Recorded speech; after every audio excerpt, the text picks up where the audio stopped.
The soul is an emanation of the divinity, a part of the soul of the world, a ray from the source of light. It comes from without into the human body, as into a temporary abode.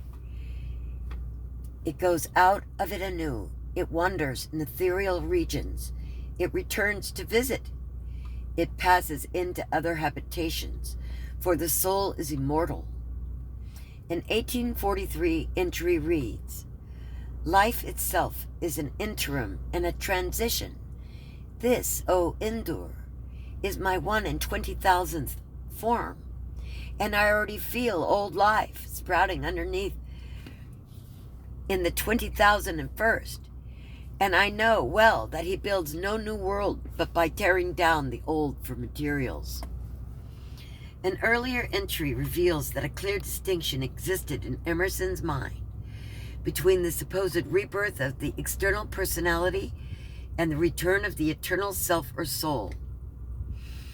People are uneasy because the philosopher seems to compromise their personal immortality. Mr. Quinn thinks that to affirm the eternity of God and not to affirm the reappearance of Mr. Quinn, bodily and mentally, with all the appearances and recollections of Mr. Quinn, is to give up the whole ship. But Mr. Quinn is a sick God.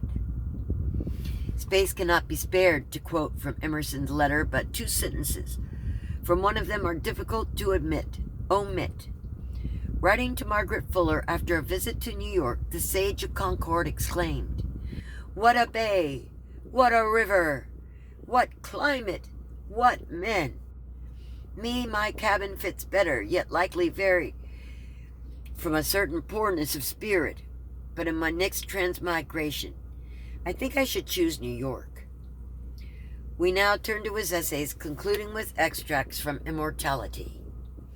Emerson's last published essay, and end, as he did, with the quotation from the Upanishads. And the quotation goes, "It is the secret of the world that all things subsist and do not die, but only retire a little from sight, and afterwards return again. Nothing is dead. Men feign themselves dead, and endure mock funerals and mournful obituaries, and they stand looking out the window, sound and well, in some strange disguise. That's new. Jesus is not dead. He is very well alive. Nor John, nor Paul, nor Mohammed, nor Aristotle. At times we believe we have seen them all, and could easily tell the names under which they go. And that is nominalist and realist. So, where do we find ourselves? In a series of which we do not know the extremes and believe that it has none. We wake up and find ourselves on a stair. There are other stairs below us, which we seem to have ascended, and there are stairs above us, many a one, which go upward and out of sight. But the genius, which according to the old belief stands at the door by which we enter, and gives us the latte to drink, that we may tell no tales, mix the cup too strongly, and we cannot shake off the lethargy now at noonday. Sleep lingers in all our lifetimes about our eyes. Experience. Every soul is intrinsic necessity, quitting its whole system of things, its friends, its home, laws, and faith, as the shellfish crawls out of its beautiful and stony case, because it no longer admits of its growth, and slowly forms a new house.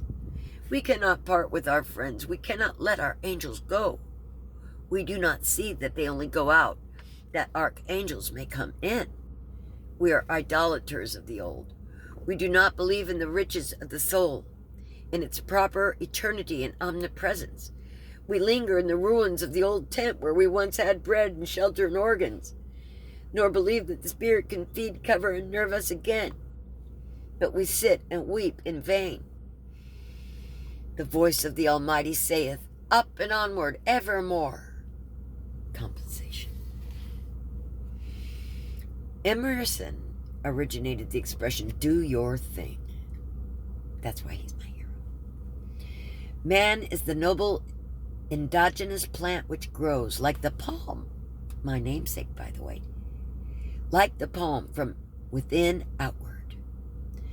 The best discovery the discoverer makes for himself. It has something unreal for his companion until he too has substantiated it. It seems as if the deity dressed each soul which he sends into nature in certain virtues and powers not communicable to other men, and sending it in to perform one more turn through the circle of beings, wrote, not transferable, and good for this trip only, on these garments of the soul. Each is uneasy until he has produced his private ray into the conclave sphere, and beheld his talent also when it's in its last nobility and exaltation. Uses of great men.